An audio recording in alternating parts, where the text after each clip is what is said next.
Hello বন্ধুরা, তো দেখুন আজকে আমি করতে চলেছি একটা কমলা দিয়ে খুব সুন্দর একটা চা। তো আমি একটা কমলা নিয়ে নিয়েছি এখানে।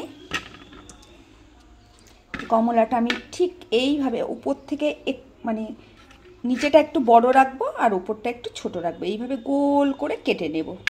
তো দেখুন উপরে ঢাকনা মতোটা আমি খুলে নিয়েছি এবং আমি লেবুটা এইভাবে হাত দিয়ে বার করে নেব যেন এইটা না ছিঁড়ে যায়। তো দেখতে পাচ্ছেন এটা আমি হাঁড়ির মতো করে কেটে নিয়েছি। আর এখানে আমি লেবুগুলো খুব সুন্দর করে ছাড়িয়ে নেব, নিয়ে একটা পাত্রে দিয়ে দেব। তো একটা পাত্র নিয়ে নিয়েছি, পাত্রের মধ্যে আমি লেবুগুলো দিয়ে দেব এবং এইভাবে চেপে চেপে দেবো যাতে করে রসগুলো বার হয়ে যায়।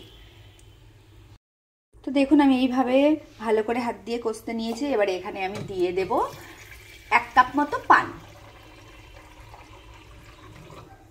তো এখানে তো গ্যাসে বসিয়ে দিয়েছি, এটা ভালো করে ফুটে যাক।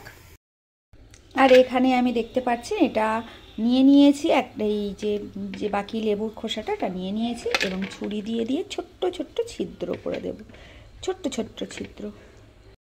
তো দেখতে পাচ্ছেন আমি ছুরির আগা দিয়ে সুন্দর করে এটা একটু একটু করে ছিদ্র করে নিয়েছি। এই যে উপর দিয়ে করবেন, নিচে দিয়ে করবেন না, উপর দিয়ে ছোট ছোট ছিদ্র করে নিয়েছি। দেখুন আমি খুব সুন্দর করে ফুটিয়ে নিয়েছি। এবারে আমি বন্ধ করে দেবো। 5 মিনিট ফুটে গেছে। এবারে এখানে একটা গ্লাস নিয়েছি আমি, আপনারা কাপও নিতে পারেন। আমার কাছে মানে সাদা যে কাপটা ছিল কাঁচের, সেটা ভেঙে গেছে।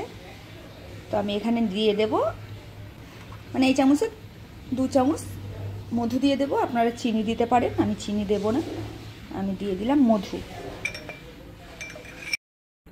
এবারে আমি হাঁড়িটা দিয়ে দিয়েছি, ওর উপরে দিয়ে দেবো লেবুর খোসাটা, দিয়ে দেবো এর মধ্যে খানিকটা চা পাতা।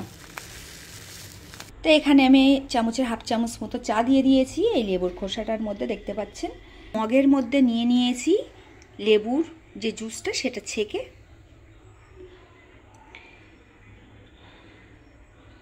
এবারে আমি ঢেলে দেব সেই জুসটা এই লেবুর চায়ের পাতার মধ্যে। দেখুন দিয়ে দেবো আমি এইভাবে। দেখতে পাচ্ছেন এই যে ছেঁকে ছেঁকে পড়ছে নিচে। তো দেখুন টপ টপ করে পড়ছে, এইভাবে আমি ভর্তি করে রেখে দেবো। চারিদিক দিয়ে পড়ছে এবং খুব সুন্দর একটা কালার বার হচ্ছে। দেখতে পাচ্ছেন অরেঞ্জ টি, দারুণ খেতে হবে এবং খুব সুন্দর একটা সেন্ট বার হচ্ছে। আর চায়ের পাতাগুলো উপর থেকে, মানে চাটা সিদ্ধ হয়ে গরম পানির সাথে সাথে এগুলো পড়ছে টপ টপ করে।